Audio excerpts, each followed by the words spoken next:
All right, y'all. Good morning. We're back live in the morning, doing this thing in a masterful way that I think we can get something done in the name of Jesus. Oddly enough, in the name of Jesus, not for the sake of evil. In the name of Jesus, not for the sake of bad business. In the name of Jesus, not to misuse it, not to abuse it, but to lift it up. Lift it up. Lift it up. That name above every name in this time. I mean, God help us. If in getting through the day, we're gonna get some stuff done. We're gonna get some stuff done that really will help us understand some things. I hope in the future, and so I hope that we can understand the issue of slavery, invasion, conquest, exploration, and all those that involved utilizing Christianity as a means, as a methodology for quote unquote reaching people.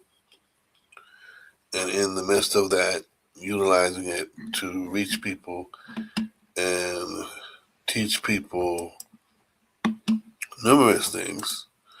But one of the things we learn from that is people were taught they just weren't good enough. Right? When it boiled down to it, they beat people down, they taught them, they hammered into their psyches, not insecurity, not that, inferiority. And so the issue that is truly at hand is the utilization of the name of Jesus to present men and women in this position to be sold as property. Sold as black property. Are we still there? Here we go. Let's talk about this. This is looking at controversial uses of the name of Jesus to conquer, to win over, to be in charge. And this is strange because here's something. Leviticus 25, 46, 44 through 46 gives us a little example of part of what was used in order to maintain enslavement of Africans and those from parts of Africa. In order to do this, it's Leviticus 25, 44 through 46. And it talks about, the ability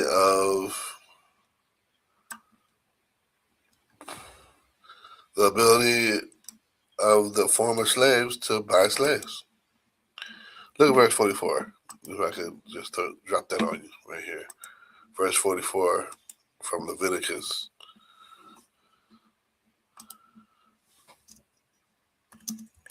This is Leviticus 25,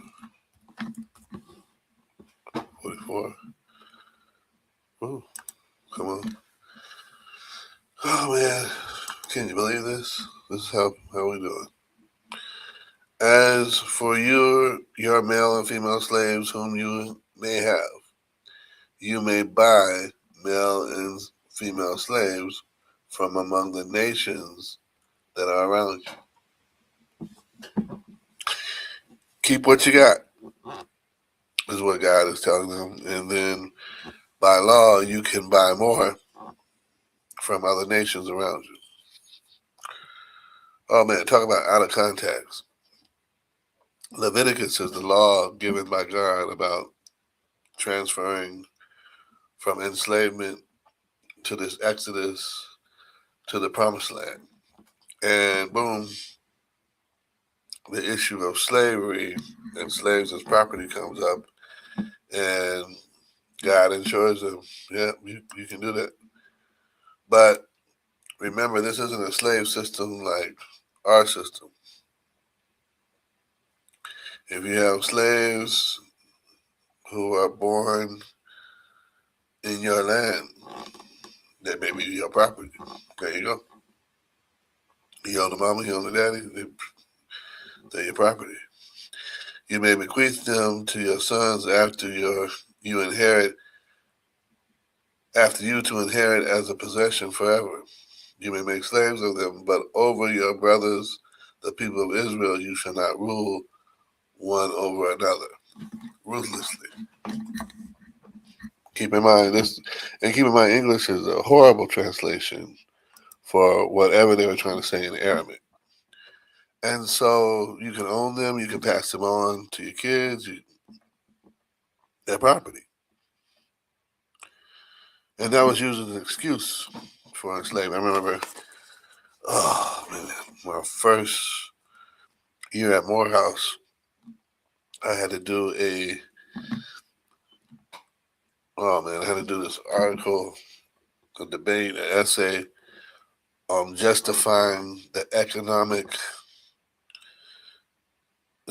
justification for slavery as a sound structural business system for the South. And I did like genuine research from articles printed from the early 1800s to Jim Crow. And the way the data was spun was amazing. Literally cotton and indigo and things of that nature were king during that period of time. So keep that in mind. Even in Joshua 9:23, the text says, some of you will always be slaves. Some of you will always be slaves. Boom. Joshua 9:23. Some of you will always be slaves. And that's not even in context properly, if I can say that, right? So sad that this thing isn't properly working. You know, we want to make sure people understand what it means, but when we say that even some of you will always be slaves, who's talking? Who's talking to whom? And so it even confirms my own irritation with some half-hearted Bible study information and presentation when people do not speak about who's speaking to whom, or who the audience for the letter was, or whatever. And then you get into somebody picks it up and then says something ignorant. Well, yeah, it looks like it says they can. Come on, man. Come on. This is and so leveraging the Bible as an excuse for enslavement didn't end with the Old Testament. Come on. We've heard it before. I'm just going to give you two examples. Two verses, and then we're moving on to something else about this in the name. Right? Look at this. Look here. Slaves, obey your masters. Right? In fact, we hear this read sometimes in a context that's supposed to be the inclusive of everybody in the church who has a position in the church, the young women, the older women, the older men, the younger men, the pastor, the people, and slaves obey your masters. We've covered everybody except for the church mouse. Come on. No, it's out of context because the slavery systems that were in existence during Paul's time were nothing compared to what was happening with chattel slavery in the U.S.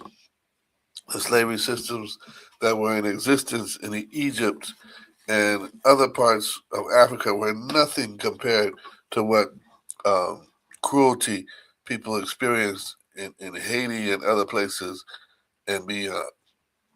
The islands are um, where they got the system of the most cruel slavery from, right? We talk about triangular slavery in the system of the U.S., England, and Africa, or the U.S., Africa, and Europe. That hit when they got into the islands, when they did that little drop off over there. They were subjecting people to the pain of sugarcane, right? And so here's another part that is biblical, but still troubling. So utilizing the letter Philemon in the New Testament, I still don't see there's. This is why literacy is important. This is why literacy is important. This is why literacy is important. This is why literacy is connected to liberation for people. Yes, I would agree with the master who complained of them teaching Frederick Douglass how to read, because if you teach them how to read, if they can read for themselves, it's dangerous. If church people read the Bible for themselves, they'd be powerful, right? The essence of it is when you can read, comprehend, dissect, break down, and even investigate, research what words mean and how words combine to create other meanings, then you can come in and say, wait a minute, that sounds kind of right there. Yeah, suspect. Philemon. It's um, it's a New Testament letter written by Paul to a slave owner on behalf of a converted slave. And it does contain elements that speak of honoring the slave owner's position as owner of this man's property. But it does speak of an appeal to the slave owner as, hey, this is now your brother beloved, since you both are now converted Christians. I can't tell you what to do, but I can hope that you would decide to do these certain things as a master, right? Oh man, it's a very compelling letter, right? Almost like an attorney wrote it, but it has this spiritual appeal because of this new enlightenment that both men have had, and Paul's hope that they would have a shared experience as brothers and not slave and master. But what was used out of Philemon was, hey, as an owner, yeah, I know you have rights. As an owner, I know this is your property. As an owner, I know he's yours. And so the recognition of that was there. But what we're missing is context. Out of all this, it's connected to slavery as a topic, as a theme, but it's not connected to slavery in context when you talk about slavery in other situations beyond the Judeo-Christian system at that time. And we're talking about two different periods of time. We're talking, crazy. So then look at this. There are those who were enslavers who used Christ's name as an excuse for enslaving people, but then evangelical abolitionists use Christ's name as a means for breaking people free, right? Anybody ever heard of David Walker? And David Walker wrote a amazingly written pamphlet called The Appeal. David Walker's appeal gave us ideas of liberty versus captivity, right? Freedom versus enslavement, right? The truth, having to deal with the truth and standing before God based upon how we lived it out here.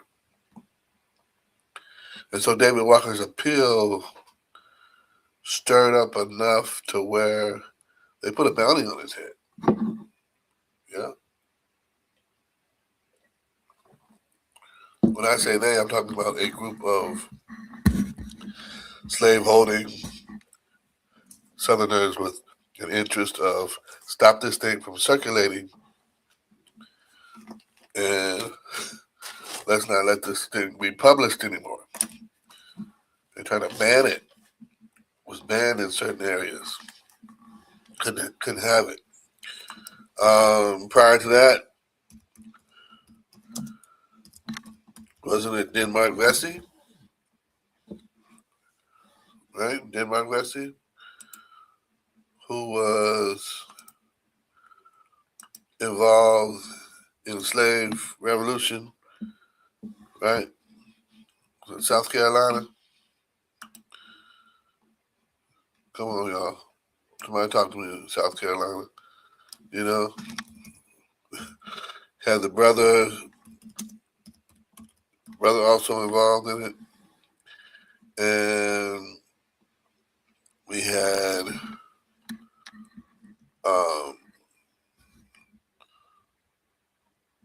multiple people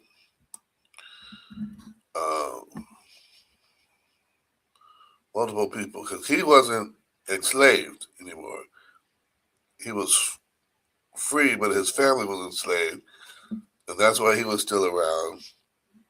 And he was trying to get people involved in freeing others. He was a carpenter. He was a community leader, Bible study group, right? And we call them small groups now, cell groups. He's the leader of a group. They're talking about what? The glory of the Lord, freedom, and liberty. And some of the folks that he's talking to are enslaved. And they say, well, man, how is this for us or not? Is God speaking for us or not? And so Denmark Vesey represents an element of faith-based freedom fighting that occur. In fact, where my AME people at? In fact, where my people from Morris Brown that, in fact, Morris Brown, the pastor, was said to be somehow involved but not indicated. Involved but not indicted, I should say. So, hey, there you go. Legendary AME, Morris Brown, was still in the history books. God bless. So you got David Vesey, you got David Walker, and then you got Nat Turner, who was an enslaved preacher, right? Had the ability to preach, but I believe Jesus said it best. Physician, heal thyself. If you can't, if you're preaching this thing and you can't apply any of the remedy, right? You can't apply any of the fixes to your own life. What you talking about? What are you doing? And so what we see with Nat Turner is the okay, it's come to this now. Boom, and the explosion into what we call this rebellion that sparked much of what we know as the Black Codes of more than Black people couldn't gather together. It couldn't be together with and mix with free people. They couldn't be together in a large assembly that appeared to be threatening to the public. Come on, these Black codes changed how people operated and moved, and many people were just many people were just executed on the marks that, hey, I think they might have been associated with them, or rather, let's cut this off before it goes any further. Let me say it like that. Let's cut this thing short. Let's end it here. And so that's how you ended up with, quote unquote, Nat Turner's rebellion dissolving after after they had gone through, killed slave owners, and had also burnt some land and property. You know, they were on a spree, and until they faced other authorities, that's where they're headed. And so we've looked at this from the excuse of enslavement to the evangelical abolitionists, finally coming back full circle to Christ-centered hate.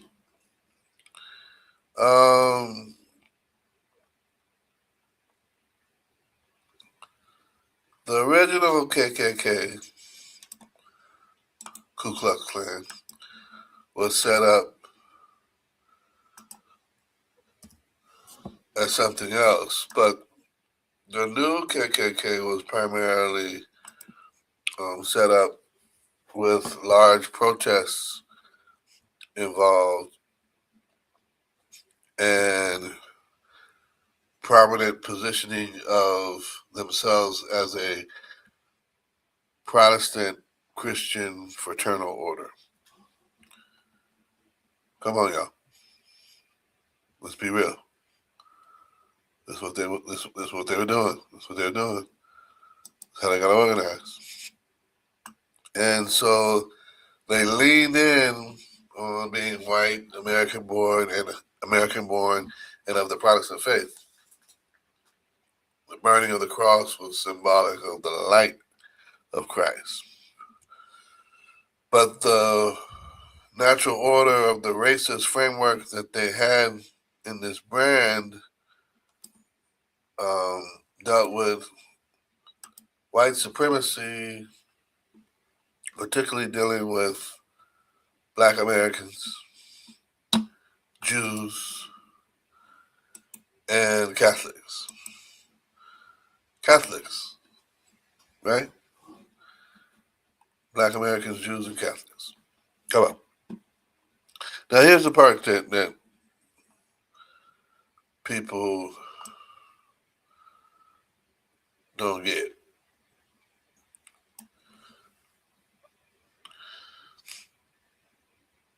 This was based upon white supremacy, right? Christian morality and values. So when we talk about what was happening with Margaret Sanger and Planned Parenthood, we don't look at it the same way as we look at the methods of the KKK. Eugenics, with this belief that blacks were unfit to continue breeding, eugenics and its belief that blacks were unfit to continue procreating, got into this whole thing about abortion clinics. And I tell you, man, listen, why are there only certain things in certain communities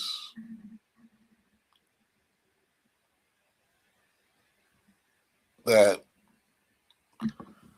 go beyond zoning? Excuse me, that go beyond zoning and go beyond whether or not we allow such businesses and establishments in a place like this. Look at your community next and tell me if you have liquor stores beside the WIC office, if you have gun shops along the same way, pawn shops along the same pathways to your schools, methadone clinics, Planned Parenthood, all that is systematically planted in your area, not your co-workers' area. So they don't know what you're dealing with. They don't know what you're talking about. They don't understand the issue of it. Or even, can you just be disgusted about it? Like sick of it? Come on. Anyway, within their history,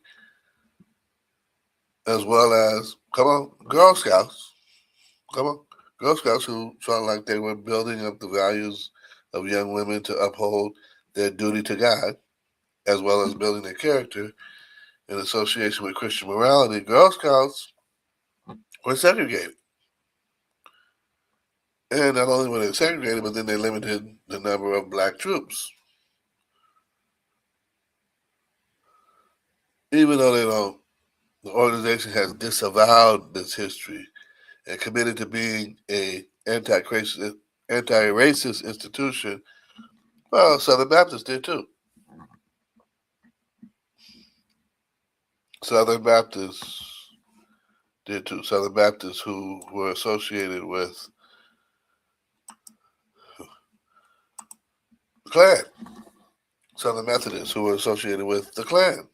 And so I take you back to it's was set up as a Christian organization. Well,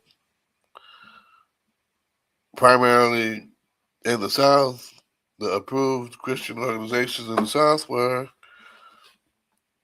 Baptists and, here we go, Methodists. So there we are. Just so you know, from the excuses of enslavement to Christ-centered hatred, it's all been utilized in his name. All been utilized in his name, and it's been utilized for freedom, it's been utilized for hate, it's been utilized for enslavement, it's been utilized for good, it's been utilized for bad. Question every way in which someone approaches you with the name of Jesus. Question every way and in every manner how someone approaches you using the name of Christ. The issue is not whether or not the name is worthy of its value. The issue is whether or not what this person is bringing to you is even truly associated with the identity of Christ. I'm going to get into that next week, but I wanted to finish this off with these controversial conquests in the name of Christ, this whole thing about using the name of Christ and what was bad, quote unquote, biblically has turned into something else in our lifetime. God be with us. God bless us. Let's get this together. Next week, we'll see some more. But until then, trust me and believe me. I wish you peace. I wish you love. I wish you all the things that God offers us. God be with you.